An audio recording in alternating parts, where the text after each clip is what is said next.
मतलब शीतवीर्यते, उष्ण है, ये रुक्ष है, कफ निस्सारक है, शीतहर है, वातहर है, मतलब पेन वगैरह के लिए भी यूज हो सकता है, स्वेद जनन है। तो कई सारे लोग ऐसे पेशेंट्स भी आते हैं जिनको रहता है कि हमको पसीना कम होता है, क्योंकि उनको फिर स्किन के इश्यूज भी बहुत होते हैं। जिनको अगर एक्सेस पसीना होगा तो भी प्रॉब्लम होगा, नहीं पसीना होगा तो भी प्रॉब्लम होगा। तो कभी ऐसी केस है तो आप वहाँ पर यूज कर सकते हो। और जब फीवर हुआ है तब श्वेत जनन हम चाहते हैं, क्योंकि हमें उस हिसाब से बॉडी की हीट निकालनी होती, तो आप वहाँ पर भी दे सकते हो।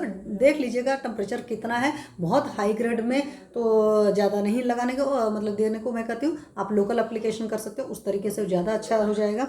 दीपन है, डाइजेस्टिव फायर को बढ़ाएगा क्योंकि कटु विपाक और उष्णवीर है। क्रिमिग्न है, मैंने पहले बता दिया कि आसपास कीड़े तक नहीं उठाते। तो जब इंटरनल मतलब आप लेंगे क्या बोलते हैं इंटरनल यूज होगा तो वहाँ पर भी करेगा इस तरह के काम। दुर्गंध नाशन है, तो दुर्गंधित के लिए कहीं पर भी स्मेल वगैरह आ रही है तो आप यूज़ कर सकते हैं, या खाने के लिए मुंह में, क्योंकि अगर डाइजेस्टिव फायर अच्छी रहती है तो मुंह से स्मेल नहीं आती, तो आप वहाँ पर यूज कर सकते हैं। एंटीडोट वगैरह की तरह काम करती है, ये सारी चीज़ें हैं। उसके अलावा कास है, श्वास है, पार्श्वशूल है, विषम ज्वर वगैरह है, ये सारी चीज़ों मैंने आपको बता दिया। और बच्चों में जो लीवर बढ़ जाता है आप वहाँ पर बहुत अच्छे से यूज कर सकते हैं। विष विकार है वहाँ यूज कर सकते हैं, पाचन विकार। लेकिन ये सारी जगहों पर आप ये सोचोगे कि क्या हम तुलसी के पत्ते से सिर्फ रिजल्ट ले लेंगे, नहीं।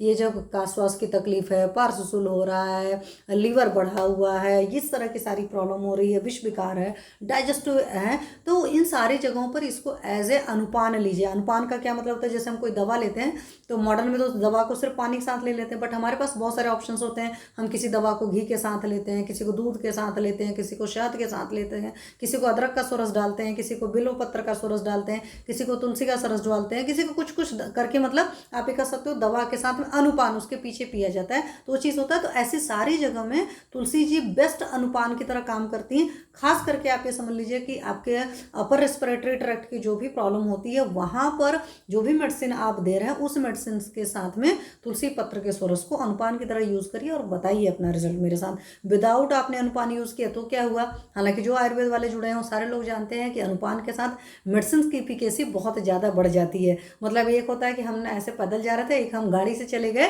तो हम उस जगह बहुत जल्दी पहुंच गए। तो अनुपान का एक्चुअली यही रोल होता है कि जाना तो दोनों ही केस में, आप जा कैसे रहे हो। तो दवा के लिए आप कह सकते हो कि रॉकेट लॉन्चर का काम करता है। तो जितना बढ़िया रॉकेट लॉन्चर होगा मेडिसिन उतनी जल्दी या कोई चीज़ उतनी जल्दी वहाँ पर पहुँच जाएगी। तो ये बहुत बढ़िया अनुपान की तरह काम करता है। इसी